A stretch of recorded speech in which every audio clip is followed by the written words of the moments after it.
Hi everyone, my name is Miss Jennings and I'm a first grade teacher at Mullins Elementary, and today I get to read with you chapter 3 of our story, The Mouse and the Motorcycle.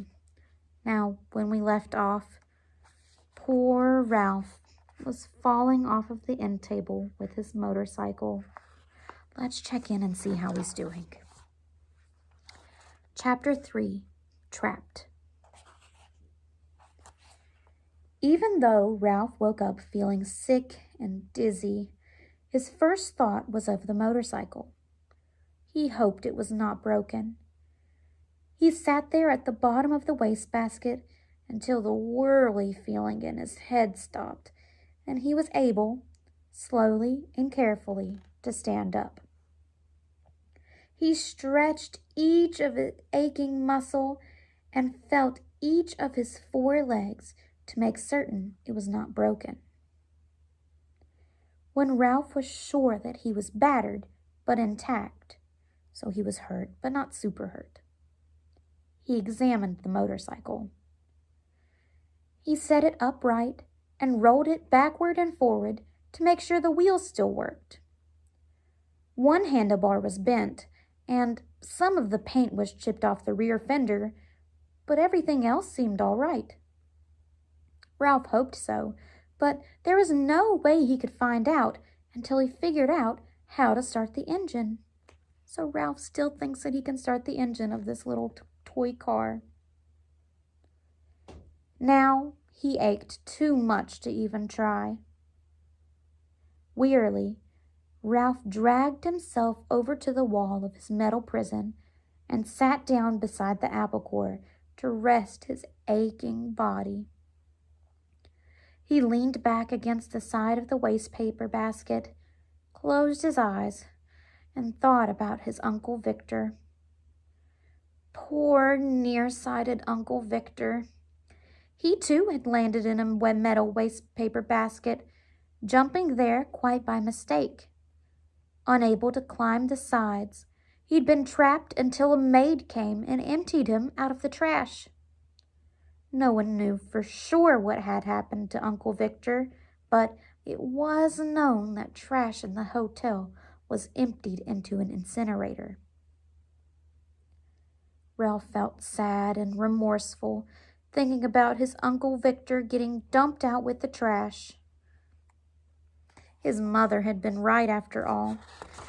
His poor mother, gathering crumbs for his little brothers and sisters, while he, selfish mouse that he was, sat trapped in a metal prison from which the only escape was to be thrown away like an old gum wrapper. So poor Ralph is regretting his decisions. Ralph thought sadly of his comfortable home in the mouse hole. It was a good home, untidy, but comfortable. The children who stayed in room 215 usually left a good supply of crumbs behind, and there was always water from the shirts hung to drip dry beside the wash basin. It should have been enough. He should have been content to stay home without venturing out into the world looking for speed and excitement. Outside in the hall, Ralph heard footsteps, and Matt, the bellboy, sang, "These new people in 215 and 216, somehow they got the idea that there are mice in the hotel. I just opened the window and I told them the management wouldn't stand for it." Ralph heard a delighted laugh from the second-floor maid, a college girl, who was working for the summer season. "Mice are adorable, but just the same, I hope I never find any in my rooms. I'm afraid of them." There were 2 kinds of employees at the Mountain View Inn: the regulars, none of them young, and the summer help, who were college students working during the tourist season. "Well, if you don't like mice, you better stay away from that knothole under the window in room 215, advised Matt. The sound of the voices so close made Ralph more eager than ever to escape, so he thinks he's about to be thrown out. "No!" he shouted, his voice echoing in the metal chamber. "I won't have it. I'm too young to be dumped out with the trash." So there's him thinking about what happened to poor Uncle Victor.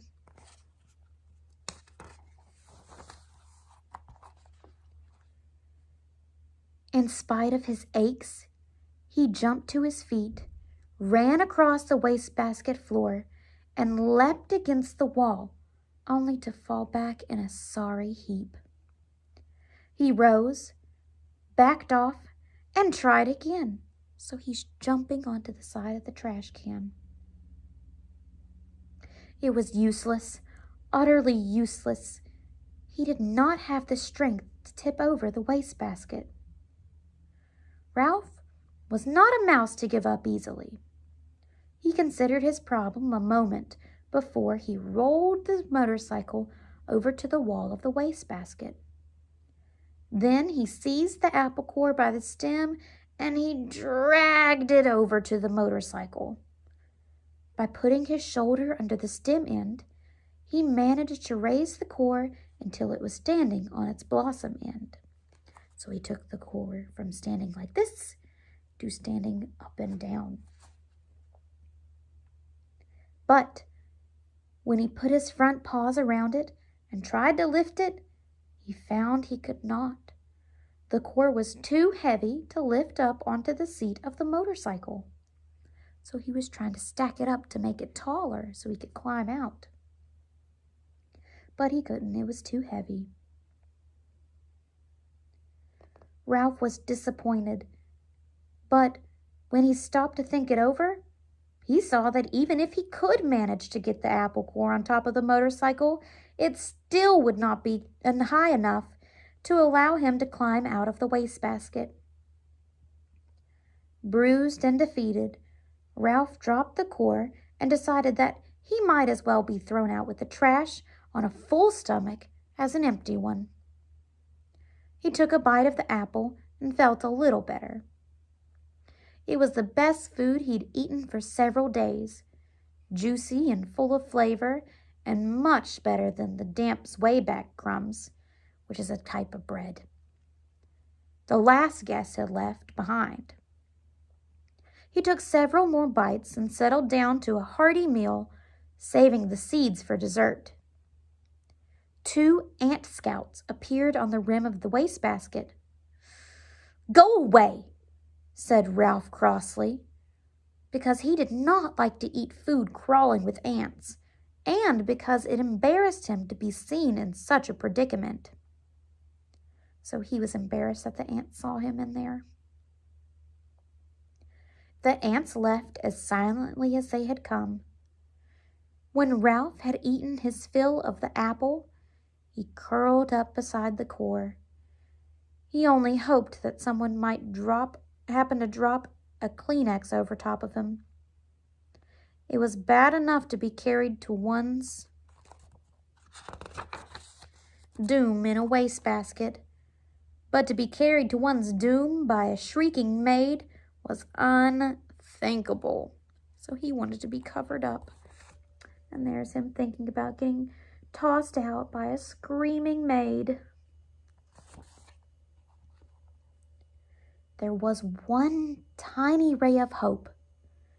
If someone did happen to drop a Kleenex over him, he might just have a chance to jump and run when the maid tipped the basket to empty it into the incinerator. The thought that the boy was sure to miss his motorcycle and start looking for it kept Ralph tossing and turning behind the apple core until, stuffed and exhausted, he finally fell asleep. So poor Ralph's only hope is the boy finding him in the trash can looking for his motorcycle. We'll find out what happens next in Chapter 4.